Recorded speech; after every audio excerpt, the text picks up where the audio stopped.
តនេពីអ្នកសង្សារណាត់មកជួបគ្នានៅអាគារវឌ្ឍនៈជាន់ទី35មកញ៉ាំអាហារបែបអ៊ីតាលីចាបងប្អូននៅក្នុងហាងអ៊ីតាលីនេះនៅអាគារវឌ្ឍនៈនេះបងប្អូនឲ្យមើលទៅទំនើបស៊ីវិល័យខ្លាំងណាស់មិនចាញ់នៅទីក្រុងឌូបៃទេដោយសារមួយរយៈនេះខ្ញុំផុសវីដេអូដើរលេងនៅទីក្រុងឌូបៃតែមកមើលនៅក្នុងស្រុកខ្មែរយើងនៅអាគារវឌ្ឍនៈនេះបងប្អូនឲ្យមានតអន់អីគឺទំនើបស៊ីវិល័យមិនចាញ់ឌូបៃទេចាអ្នកណាថាស្រុកខ្មែរ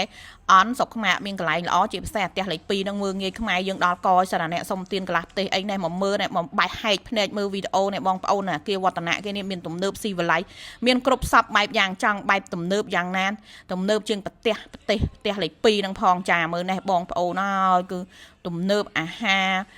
បែបចាទាំងសវិសទាំងអីរបស់បុគ្គលិកគេគឺគេហៅថាលក្ខណៈសវិសភោជនីយដ្ឋានផ្កាយ5តែម្ដងចានេះចូលមកដល់វគ្គញ៉ាំអាហាររបស់យើងវិញចាគឺយើងញ៉ាំនំប៉័ងចាសម្រាប់ starter មានចាស្រាក្រហមអីចឹងមកចាគឺសវិសផ្កាយ5តែម្ដងចានេះដល់វគ្គប្តីខ្ញុំគាត់ញ៉ាំរបៀបស៊ុបចាស៊ុបគ្រឿងសមុទ្រអីចាបែបអ៊ីតាលីចឹងមកចាមានរសជាតិឈ្ងុយឆ្ងាញ់ចាគឺអត់មានភ្លេចទេក្នុងការបញ្ចុកប្រពន្ធចាប្រពន្ធជាប់ថតក៏បញ្ចុកដែរចាហើយនេះគឺចូលដល់អាហារដែលនេះខ្ញុំចូលចិត្តគឺថ្លើមកងានចាជាមួយនឹងនំប៉័ងស្រួយគឺមានរសជាតិអែមតែម្ដងចាជាជុលគ្នាទៀតចាជុលនំប៉័ងជាមួយនឹងថ្លើមកងានចាម្ហូបដែលប្រពន្ធចូលចិត្តឈិតជុលតិចទៀតចាហើយនេះគឺ oyster ចា oyster អភិជនបងប្អូនហើយអ្នកណាថាខ្មែរអន់បងប្អូនហើយនៅប្រទេសណាក៏ដោយធម្មតាទេប្រទេសរីកចម្រើនប៉ុណ្ណាវាមានអ្នកមានវិញ្ញាណអ្នកអត់ចឹងហើយកុំមកចង់មើលងាយខ្មែរណាបងប្អូនចាកុំមកចង់មើលងាយខ្មែរហើយនេះ oyster យើងនេះមាន oyster លាយមួយសាច់បកងមួយពងត្រីខាវាជាមួយនឹងកតិចមាសទៀតចាចូលមកដល់ steak សាច់គោនេះក៏រសជាតិឈ្ងុយឆ្ងាញ់មកដល់សាឡាត់សាច់ក្តាមលាយជាមួយនឹងបន្លែផ្លែឈើច្រើនមុខចាជាមួយនឹង asparagus ជាមួយនឹងសសនំប៉័ងឯងរសជាតិគឺឆ្ងាញ់អែមកប់សេរីជាមួយនឹងការ៉េមជាមួយនឹងតែ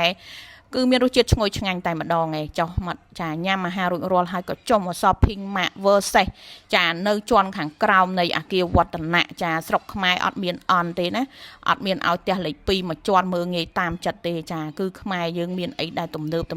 សំបីតែ Mark Versace ល្បីល្បាញទាំងពិភពលោកក៏គេមានហាងដាក់លក់នៅក្នុងវឌ្ឍនៈយើងដែរចានេះប្តីខ្ញុំគាត់មើលម៉ូដអាវម៉ូដអីចឹងទៅចាគាត់ថាស្នួលដែលគាត់មើលនេះម៉ូដដែលគាត់មានហ្នឹងគឺមានចង់អស់គ្រប់មុខហើយចាហើយនេះខ្ញុំមកលោវ៉ែនតាអីចឹងមកសួរប្តីថាស្អាតអត់ប្តីថាអត់សមទេដូចអេលៀនចឹងចាក៏ដោះទុកវិញទៅចាព្រោះខ្ញុំចង់បានណែអាពណ៌ទឹកប្រាក់នេះប្តីថាអូដូចអេលៀនណាកុំយកចាអញ្ចឹងក៏ទៅយកអាវ៉ាន់អីផ្សេងរបស់ Versace ហ្នឹងទៅណែប្តីខ្ញុំមកតួខ្លួនគាត់នេះក៏ពាក់ Versace ដែរកូនខ្ញុំនេះក៏ Versace ដែរចាហើយយើងក៏ចេញ shopping រួចរាល់ហើយក៏ត្រឡប់ទៅផ្ទះវិញហើយក៏មិនភ្លេចដែរដើរកាច់រៀងណែងណងអីតិចទៀតចឹងទៅ